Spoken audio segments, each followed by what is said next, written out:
ಪುಸ್ತಕ. ಅದು ಕೇವಲ ಪುಸ್ತಕವಲ್ಲ, ನನ್ನೆಲ್ಲಾ ಏಕಾಂತಗಳ ಏಕೈಕ ಸಾಥಿ.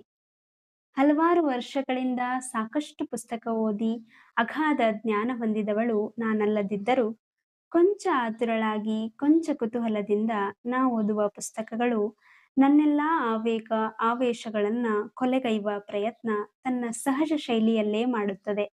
ನನ್ನನ್ನ ಕಲ್ಪನಾ ಲೋಕಕ್ಕೆ ಕರೆದೊಯ್ದರೂ ವಾಸ್ತವತೆಯನ್ನ ಅರಿವಿಗೆ ತರುವ ಯತ್ನದಲ್ಲಿರುತ್ತದೆ.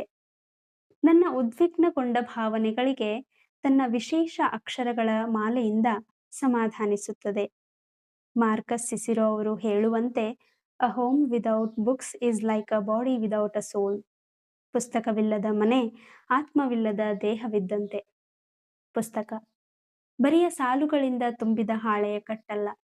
ಅದು ಭಾವನೆ, ಚಿಂತನೆ, ನಿಷ್ಕಲ್ಮಶ ನಿಂದನೆ, ಬರಹಗಾರನ ಕಲ್ಪನೆ, ಓದುಗನ ವಂದನೆಗಳಿಂದ ಸಮ್ಮಿಳಿತವಾದ ಸಂಪಾದನೆ. ಪುಸ್ತಕದಲ್ಲಿರುವಂತೆ ವಾಸ್ತವದಲ್ಲಿಲ್ಲ. ಪುಸ್ತಕ ಓದಿದ ನಂತರ ಅನಿಸುವುದು ವಾಸ್ತವದಲ್ಲಿರುವುದು ಬರಿಯ ಕಟ್ಟುಪಾಡುಗಳೆಲ್ಲ. ಪುಸ್ತಕ ಪ್ರೇಮಿಗಳಿಗಿರುವುದು ಒಂದೇ ಗೊಂದಲ, ವಾಸ್ತವದಲ್ಲೇಕಿಲ್ಲ ಕವಿ ಕಲ್ಪನೆಯಂತೆಲ್ಲ.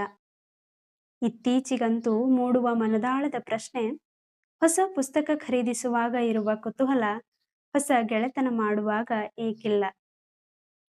ಹೊರಗಿರುವ ತಿಕ್ಕಾಟ, ಜಗಳಾಟ, ಹೋರಾಟ, ಪರದಾಟ ಪುಸ್ತಕದಲ್ಲಿಲ್ಲ. ಪುಸ್ತಕದಲ್ಲಿರುವುದು ಸಹಜತೆ, ಸರಳತೆ, ಮಾನವತೆ, ಆತ್ಮಪ್ರಕಾಶತೆ. ಪುಸ್ತಕ ಅದು ಕೇವಲ ಪುಸ್ತಕವಲ್ಲ, ಭಾವನೆಗಳ ಭಾರಕ್ಕೆ ಸಿಲುಕಿದಾಗ ಬಡಿದೆಬ್ಬಿಸಿದ್ದು ಪುಸ್ತಕ.